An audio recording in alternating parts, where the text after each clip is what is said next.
ડભોઈથી પોર minor કેનાલમાં ગંભીર બેદરકારી, અધિકારીઓની નિષ્ક્રિયતાથી છેવાડાના ખેડૂતો મુશ્કેલીમાં। ડભોઈ વિધાનસભા તાલુકા મેઘાફુઈ, સલાડ, ડાંગીકુવા, કંકોઈ, સમસ્તપુરા વગેરે વિસ્તારમાં પસાર થતી નર્મદા માયનોર કેનાલ નર્મદા નહેરમાં મોટા પ્રમાણમાં ઝારી ઝાકડા ઉગી નીકળ્યા છે, જેના કારણે નહેરના પાણી વહન કરવાની ક્ષમતા લગભગ સમાપ્ત થઈ ગઈ છે।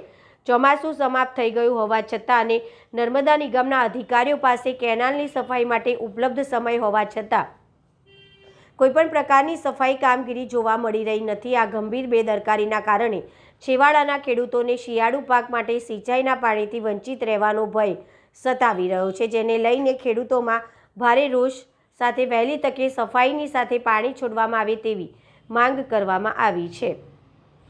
ત્યારે શિયાળુ ખેતી માટે પાણીની જરૂરિયાત ઊભી થઈ આ ઝાડી પાણીને આગળ વધવા દેશે નહીં અને અમારો પાક નિષ્ફળ જશે તેમ ખેડૂતોએ નર્મદા નિગમના અધિકારીઓના કામકાજની પદ્ધતિ પર ગંભીર આક્ષેપો કરવામાં આવ્યા હતા।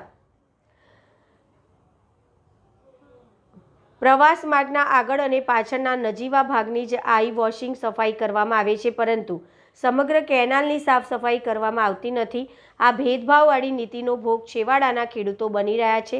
કમોસમી વરસાદનો માર અને હવે નર્મદા સિંચાઈનું સંકટ ખેડૂતોને પહેલેથી જ કમોસમી વરસાદનો માર સહન કર્યો છે, જેના કારણે તેમને ભારે નુકસાન થયું છે।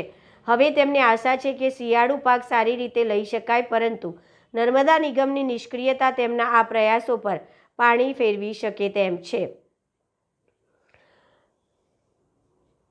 ખેડૂતો નર્મદા નિગમના લાગતા વળગતા અધિકારીઓ અને સરકારને અપીલ કરે છે કે ખેડૂતોની મુશ્કેલીઓને સમજીને તાત્કાલિક ધોરણે આ માયનોર કેનાલની સંપૂર્ણ સાફ સફાઈની કામગીરી હાથ ધરવામાં આવે, જેથી સમયસર છેવાડાના ખેતરો સુધી પૂરતું પાણી પહોંચી શકે અને આગામી પાકનું ઉત્પાદન સુનિશ્ચિત થઈ શકે।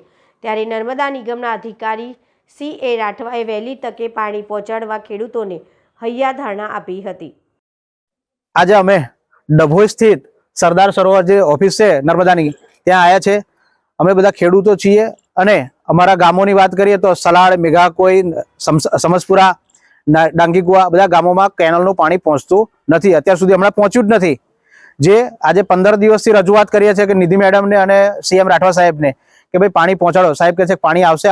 આજે અમે બધા સામૂહિક બધા મળીને 50-60 લોકો અમે ભેગા થઈને આવ્યા છે રજૂઆત કરવા સાહેબને। તો સાહેબે એવું કીધું છે કે અમે સ્થળ નિરીક્ષણ કરીશું અને પાણી તમને પહોંચાડીશું, અને એમને ખાતરી આપી છે CM રાઠવા સાહેબે। પરંતુ કેનાલની સાફની વાત પણ કરીએ તો સાહેબે એવું કીધું છે કે અમારા ગાંધીનગરથી વર્ક ઓર્ડર અમને કામનો ઓર્ડર મોડો મળ્યો છે, પરમિશન મોડી મળી છે। તો કેટલી મોડી? ખેડૂતો જ્યારે બધા પાક જ્યારે ઉગીને અત્યારે ઘઉંનો પણ સમય ગયો, એટલે ઘઉં નહીં થાય પછી ત્યારે શું વાવેતર કરીશું? મોડું પાણી આપવું છે ને પછી મોડા પર વહેલું પાણી લઈ લેવું છે। તો અમારી રજૂઆત છે કે અમને પાણી વહેલું મળે અને મોડા સુધી મળે, અને સાથે જો અને અત્યારે પણ પાણી વહેલું નહીં મળે, અત્યારે 10 દિવસ વાત કરી છે, જો નહીં મળે અમને 2-4 દિવસની પાણી, તો અમે આને ઉગ્ર રજૂઆત કરીશું। અમે સલાડ પોર માઇનર જે કેનલ છે અમારી, એની રજૂઆત કરવા માટે આવ્યા, જેમાં સલાડ, મેઘાકોઈ, ડાંગીકુવા, કનકોઈ, સમસપુરાને લાગતા ગામો છે, એમાં નર્મદાનું કેનલનું પાણી આવે છે। હવે અમે આગળ જે સાહેબોને રજૂઆત કરી હતી વારંવાર ફોન પર ને રૂબરૂ, તો એ લોકો એવું કહે છે કે વર્ક ઓર્ડર અમારે ગાંધીનગરથી હજુ સાફ સફાઈનો લેટ પહોંચ્યો છે, એટલે સાફ સફાઈ થયા પછી પાણી આવશે। હવે એ થયા પછી પણ કે 15 દિવસમાં આવશે, અઠવાડિયામાં આવશે, નહોતું આવતું। એટલે અમે સરદાર સરોવર નર્મદા નિગમની હેડ ઓફિસ ડભોઈ છે ત્યાં CH રાઠવા સાહેબને મળવા આવ્યા અને રૂબરૂ રજૂઆત કરી, તો એમને એવું કીધું કે સ્થળ ચકાસણી કરી અને હું આગળનો નિર્ણય લઈશ અને તમને પાણી પહોંચે એવી વ્યવસ્થા હું કરીશ। અને સાફ સફાઈ કરવાનું બાકી છે, એ કેટલું બાકી છે એ પણ અમે જોઈ લઈશું, અને અમને આશ્વાસન આપ્યું છે કે અમે આગળ પાણી વહેલી તકે તમને પહોંચાડીશું એમ।